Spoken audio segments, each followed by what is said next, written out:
Welcome to Shri Rajiv Gandhi IAS academy. Friends, இந்த வீடியோவில் April 28 மற்றும் 29 தேதிகளுக்கான கரண்ட் அஃபேர்ஸ் எல்லாமே பார்க்க போகிறோம். சரி, வாங்க பார்க்கலாம். ஃப்ரெண்ட்ஸ், இந்த வீடியோட நோட்ஸ் எல்லாமே கீழே பிடிஎஃப் டிஸ்கிரிப்ஷன் கொடுத்துருக்கோம். அதெல்லாமே கிளிக் பண்ணி டவுன்லோட் பண்ணிச்சிங்க. அப்புறம் நம்ம டெலிகிராம் குரூப் லிங்க்மே கீழே டிஸ்கிரிப்ஷன் கொடுத்துருக்கோம். அதுலேயுமே கிளிக் பண்ணி ஜாயின் பண்ணிங்க. நம்மளுடைய டெலிகிராம் குரூப்பில் கரண்ட் அஃபேர்ஸ் குயிசஸ் நடத்திட்டு வரோம். நீங்களுமே ஜாயின் பண்ணி அட்டன் பண்ணிக்கலாம். ஓகே, சரி வாங்க பார்க்கலாம். ஃபஸ்ட்டு, 2024 இராணுவத்திற்கு அதிகம் செலவு செய்யும் நாடுகள் பட்டியலில் இந்தியா பிடித்த இடம் எது? இதற்கான ஆன்சர் 5. இப்போ பார்த்தீங்க அப்படின்னா 2024 ஆண்டு உலக அளவில் இராணுவத்திற்காக அதிகம் செலவு செய்த நாடுகள் இந்த பட்டியலை வெளியிட்டிருக்காங்க. இதில் முதலிடம் பிடித்தது அமெரிக்கா, 2ஆம் இடம் பிடித்தது சைனா, 3ஆம் இடம் பிடித்தது ரஷ்யா, 4ஆம் இடம் பிடித்தது ஜெர்மனி. இந்தியா 5வது இடம் பிடித்திருக்கோம். உலக மொத்த இராணுவ செலவுகளில் இந்த 5 நாடுகளுடைய பங்கு மட்டுமே 60% இருக்குது. இந்தியாவுடைய இராணுவ செலவினம் பாகிஸ்தானுடைய இராணுவ செலவினத்தை விட 9 மடங்கு அதிகமாகவே இருக்கு. இந்த அறிக்கை பார்த்தீங்க அப்படின்னா ஸ்வீடனை சேர்ந்த சிப்ரி அப்படிங்கிற அமைப்பு வெளியிட்ட ரிப்போர்ட். சிப்ரி அப்படின்னா Stockholm International Peace Research Institute அப்படிங்கிறது தான். தமிழில் ஸ்டாக்ஹோம் சர்வதேச அமைதி ஆராய்ச்சி நிறுவனம் அப்படிங்கிறது. அடுத்தது, எந்த பல்கலைக்கழகத்திலிருந்து பிரிந்து கலைஞர் பல்கலைக்கழகம் அமைய உள்ளது? இதற்கான ஆன்சர் பாரதிதாசன். இப்போ பாரதிதாசன் பல்கலைக்கழகத்திலேருந்து பிரித்து கலைஞர் பல்கலைக்கழகத்தை அமைக்க போகிறாங்க. கலைஞர் பல்கலைக்கழகம் இது தஞ்சாவூர் மாவட்டத்தில் கும்பகோணத்தில் தான் அமைக்க போகிறாங்க. இதற்கான சட்ட திருத்த மசோதாவை சட்டப்பேரவையில் இப்போ தாக்கல் பண்ணியிருக்காங்க. இது எந்தெந்த ஏரியாவை கவர் பண்ணோம் அப்படின்னா அரியலூர், நாகப்பட்டினம், தஞ்சாவூர், அப்புறம் திருவாரூர். இந்த கலைஞர் பல்கலைக்கழகத்துடைய வேந்தராக நம்முடைய முதலமைச்சர் இருப்பார். அதே நேரம் இணை வேந்தராக தமிழக உயர்கல்வித்துறை அமைச்சர் இருப்பார். அதே நேரம் துணைவேந்தராக இன்னொருத்தர் இருப்பார். ஆக்சுவலி இந்த ரியல் பவர் பார்த்தீங்கன்னா துணைவேந்தர் கிட்ட தான் இருக்கும். அவர் தான் பல்கலைக்கழகத்துடைய கல்வி தலைவராக இருப்பார். அதே மாதிரி அவர் தான் அந்த பல்கலைக்கழகத்துடைய முதன்மை நிர்வாக அலுவலராகவும் இருப்பார். இந்த துணைவேந்தரை யார் தேர்வு பண்ணுவாங்க அப்படின்னா நம்ம தமிழக அரசால் பரிந்துரை செய்த ஒரு குழு தான் தேர்வு பண்ணுவாங்க. அவர் நியமனம் பண்ணுறது யார் அப்படின்னா பல்கலைக்கழகத்துடைய வேந்தரான முதலமைச்சர். அடுத்தது, தற்போது தமிழ்நாட்டின் பால்வளத்துறை அமைச்சராக பதவியேற்றவர் யார்? இதற்கான ஆன்சர் மனோ தங்கராஜ். இப்போது நம்ம தமிழக பால்வளத்துறை அமைச்சராக மனோ தங்கராஜ் அவர்கள் பதவியேற்றிருக்காரு. இவர் கன்னியாகுமரி மாவட்டத்துடைய பத்மநாபபுரம் தொகுதியுடைய எம்எல்ஏவா இருக்கிறாரு. இவருக்கு பதவி பிரமாணம் செய்து வைத்தது, அதே மாதிரி ரகசிய காப்பு பண்ணி வைத்தது நம்முடைய ஆளுநர் RN ரவி அவர்கள். இப்போது தமிழக அமைச்சர்களுடைய எண்ணிக்கை 33+1. அந்த 1 அப்படிங்கிறது நம்ம தமிழக முதலமைச்சரை குறிக்குது. இப்போ ரீசெண்டாக நம்ம தமிழக வனம் மற்றும் காதித்துறை அமைச்சராக இருந்த பொன்முடி ராஜினாமா பண்ணிட்டாரு. அதே மாதிரி வனம் மற்றும் காதித்துறையுடைய கூடுதல் பொறுப்பு இப்போது அமைச்சராக இருந்த ராஜகண்ணப்பன் அப்படிங்கிறவருக்கு வழங்கியிருக்காங்க. அதே மாதிரி பார்த்தீங்கன்னா தமிழக மதுவிலக்கு ஆயத்தீர்வை மற்றும் மின்சாரத்துறை அமைச்சராக இருந்த செந்தில் பாலாஜி இவர் ராஜினாமா பண்ணிட்டாரு. இப்போது அவருடைய மதுவிலக்கு ஆயத்தீர்வை துறையுடைய கூடுதல் பொறுப்பாக முத்துசாமி அப்படிங்கிற அமைச்சர்கிட்ட கொடுத்துருக்காங்க. அப்புறம் மின்சாரத்துறையுடைய கூடுதல் பொறுப்பு சிவசங்கர் அப்படிங்கிற அமைச்சர்கிட்ட வழங்கியிருக்காங்க. அடுத்தது, எந்த நாட்டிலிருந்து ரஃபேல் போர் விமானங்கள் வாங்க இந்தியா ஒப்பந்தம் செய்துள்ளது? இதற்கான ஆன்சர் பிரான்ஸ். இப்போ பார்த்தீங்க அப்படின்னா 26 ரஃபேல் போர் விமானங்கள் வாங்குறதுக்காக நம்ம பிரான்ஸ் நிறுவனத்து கூட ஒப்பந்தம் பண்ணியிருக்கோம். பிரான்ஸ் நாட்டை சேர்ந்த டசால்ட் ஏவியேஷன் அப்படிங்கிற ஒரு நிறுவனத்தை கூட நம்ம ஒப்பந்தம் பண்ணியிருக்கோம். ஏற்கனவே இந்திய விமானப்படைக்காக 36 ரஃபேல் போர் விமானங்கள் நம்ம வாங்கியிருக்கோம். இப்போ இந்தியாவுடைய கடற்படைக்காக ரூபாய் 64,000 கோடி மதிப்பில் 26 விமானங்கள் நம்ம வாங்குகிறோம். இதற்கான ஒப்பந்தம் இப்போ போட்டிருக்காங்க. இந்த ஒப்பந்தம் செய்யப்பட்டதுக்கு அப்புறம் ஒரு 5 ஆண்டுகளில் இது நம்ம இந்தியாவில் தந்துடுவாங்க. 2030 ஆண்டுக்குள்ளாடி நம்ம இந்தியா கிட்ட இதை ஒப்படைச்சிருவாங்க. இதை INS விக்ராந்த் அப்படிங்கிற போர்க்கப்பலில் இந்த விமானங்கள் நிறுத்தப்பட்டு இயக்கப்படும். இந்த விமானத்தில் ஒரு சிறப்பு இருக்குது. என்ன அப்படின்னா இதனால் இறக்கைகளை மடக்கிற ஒரு வசதி இருக்குது. ஏன்னா போர்க்கப்பலில் பார்த்தீங்கன்னா அவ்வளோ அதிகமான வசதியெல்லாம் இருக்காது. அதனால் இதில் அந்த இறக்கைகளை மடக்கிற மாதிரியே அதை பண்ணுறாங்க. ஃப்ரெண்ட்ஸ், நம்ம ராஜீவ்காந்தி ஐஏஎஸ் அகாடமியில் தமிழ்நாடு எஸ்ஏ எக்ஸாமுக்கான புதிய கிளாஸஸ் ஸ்டார்ட் பண்ணியிருக்கோம். நம்ம இன்ஸ்டியூட்டில் பார்த்தீங்கன்னா ஓப்பன் கோட்டாக்கம் கிளாஸஸ் இருக்குது. அதே மாதிரி டிபார்ட்மெண்டல் கோட்டாக்கம் கிளாஸஸ் இருக்குது. ரெகுலர் பேட்சஸுக்கும் கிளாஸஸ் நடக்குது. அதே மாதிரி வீக்கெண்ட் பேட்சஸுக்கும் கிளாஸஸ் நடக்குது. நம்ம இன்ஸ்டியூட் சென்னையில் அண்ணா நகரில் இருக்குது. நீங்கள் இங்கே படிக்கலாம்.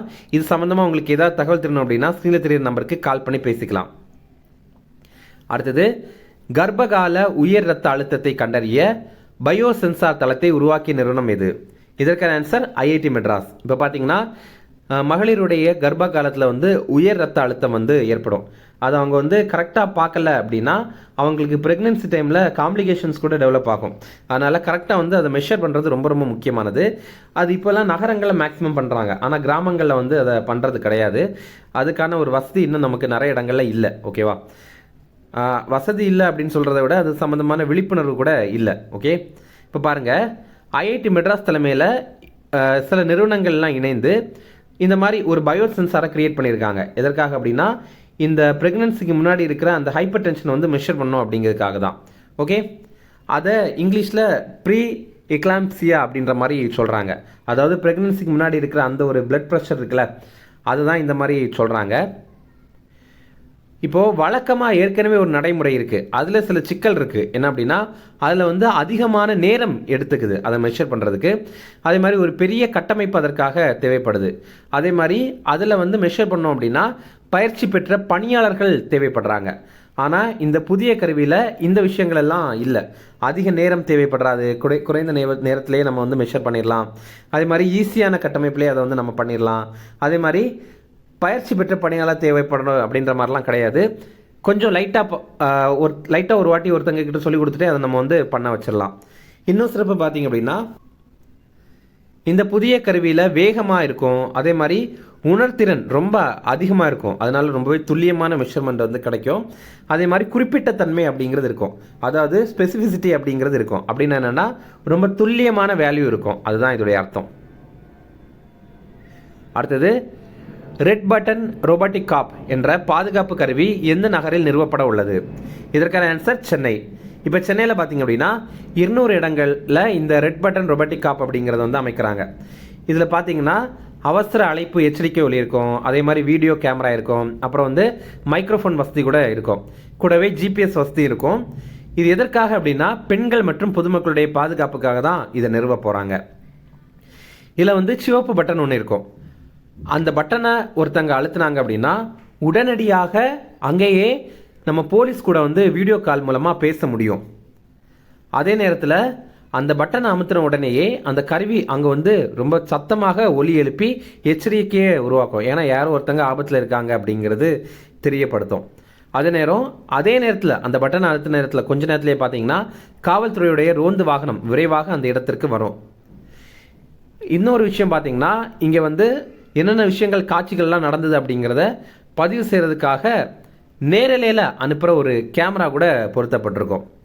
இந்த கருவி இந்த ஆண்டு ஜூன் மாதத்திலிருந்து சென்னையில் பயன்பாட்டிற்கு வரும் அப்படின்னு தெரிவித்திருக்காங்க.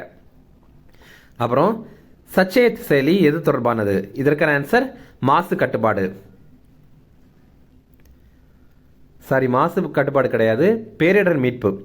ஓகே, இப்போ பார்த்தீங்க அப்படின்னா மனதின் குரல் நிகழ்ச்சி, பிரதமர் மோடி நாட்டு மக்கள் கிட்ட உரையாற்ற மனதின் குரல் நிகழ்ச்சி அன்னைக்கு நம்முடைய பிரதமர் மோடி பார்த்தீங்கன்னா இந்த சச்சேத் அப்படிங்கிற ஆப்பை பற்றி தெரிவித்திருக்காரு. இதை தேசிய பேரிடர் மேலாண்மை ஆணையம் தான் உருவாக்கியிருக்காங்க, NDMA, அதாவது நேஷனல் டிசாஸ்டர் மேனேஜ்மெண்ட் அத்தாரிட்டி தான் உருவாக்கியிருக்காங்க. இதில் என்ன பண்ணுவாங்க அப்படின்னா இயற்கை பேரிடர்கள் ஏற்படும் போது இந்த செயலியில் மக்களுக்கு தேவையான தகவல் எல்லாமே கிடைக்கும். நம்ம இந்தியாவுடைய 12 மொழிகளில் இந்த தகவல்கள் வந்து நமக்கு கிடைக்கும்.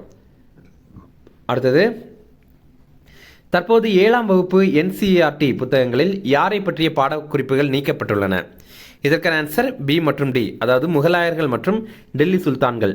இப்போது 7ஆம் வகுப்பு NCERT பாடப்புத்தகங்களில் டெல்லி சுல்தான்கள் அப்புறம் முகலாயர்கள் இவங்கள் சார்ந்த பாடங்கள் எல்லாம் நீக்கியிருக்காங்க.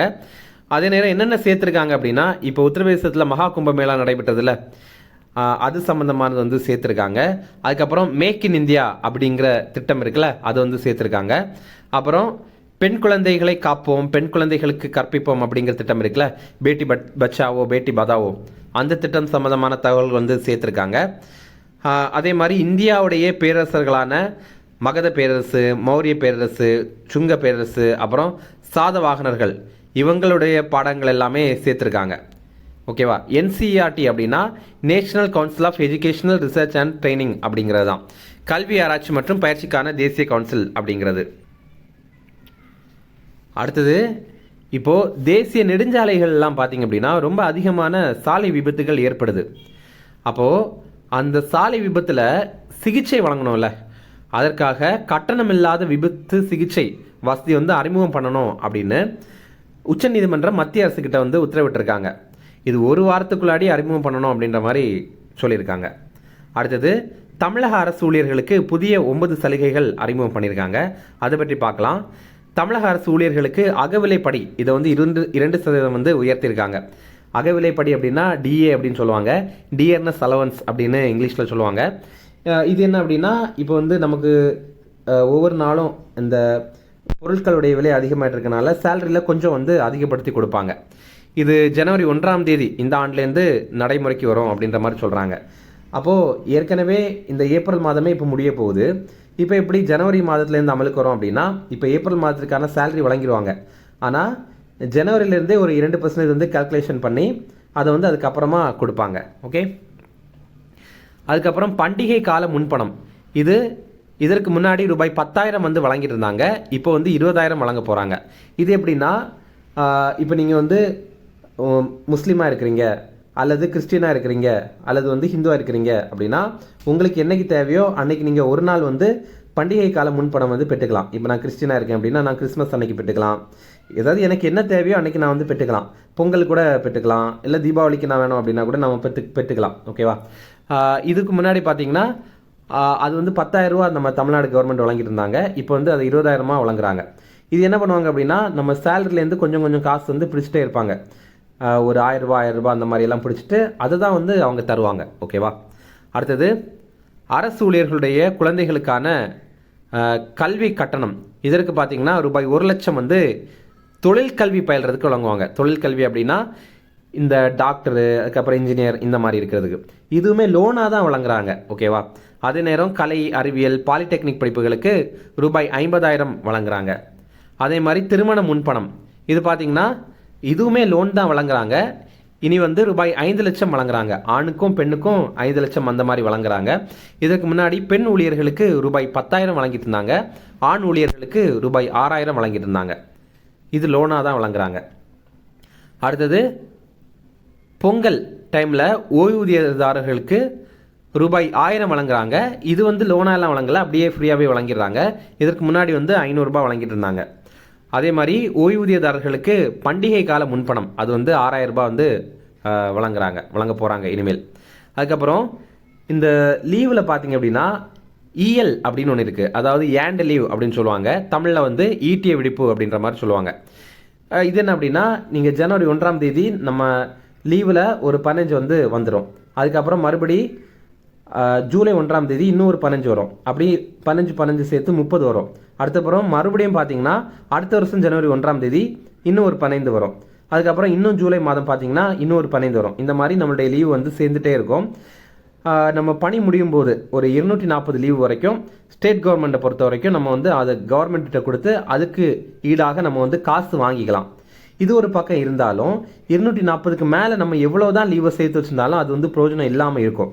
இதனால ஸ்டேட் கவர்மெண்ட் என்ன ஒரு நடைமுறை வச்சுருக்காங்க அப்படின்னா, நீங்கள் வருஷத்துக்கு ஒரு 15 லீவை வந்து எங்ககிட்ட தந்துருங்க, நாங்கள் அதுக்கு இணையாக காசு தரோம் அப்படின்ற மாதிரி சொல்கிறாங்க. நம்ம வேணும்னா கொடுத்துக்கலாம், இல்லை அப்படின்னா அந்த லீவே நம்ம எடுத்துக்கலாம்.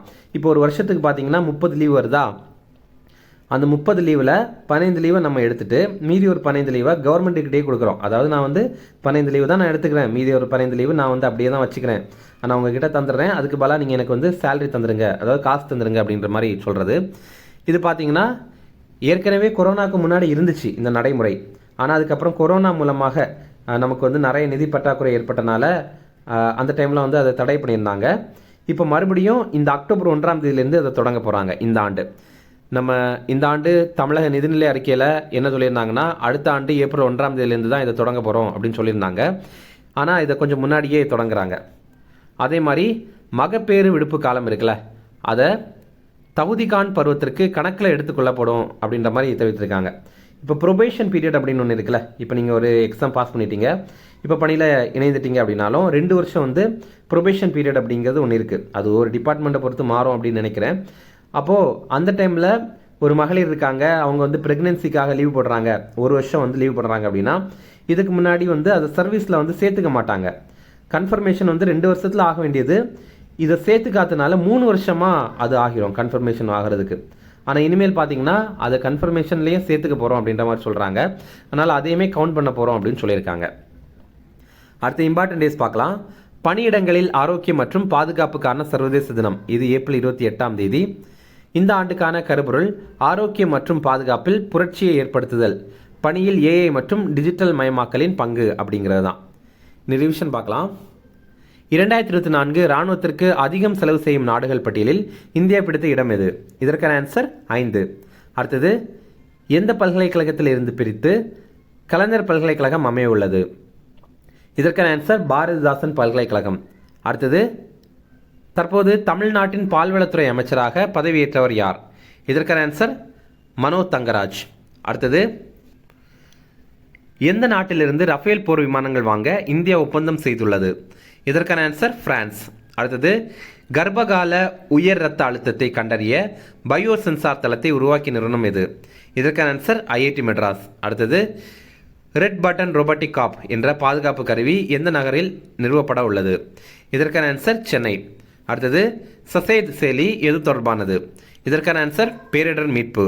அடுத்தது, தற்போது 7ஆம் வகுப்பு NCERT புத்தகங்களில் யாரை பற்றிய பாடக்குறிப்புகள் நீக்கப்பட்டுள்ளன? இதற்கான ஆன்சர் பி மற்றும் டி, அதாவது முகலாயர்கள் மற்றும் டெல்லி சுல்தான்கள். அவ்வளோதான் ஃப்ரெண்ட்ஸ். இந்த வீடியோ பிரச்சனை கண்டிப்பாக லைக் பண்ணுங்கள். இந்த வீடியோ உங்கள் நண்பர்களுமே ஷேர் பண்ணுங்கள். நம்ம சேனலுக்கு சப்ஸ்கிரைப் பண்ணி வச்சுங்க. தேங்க்யூ.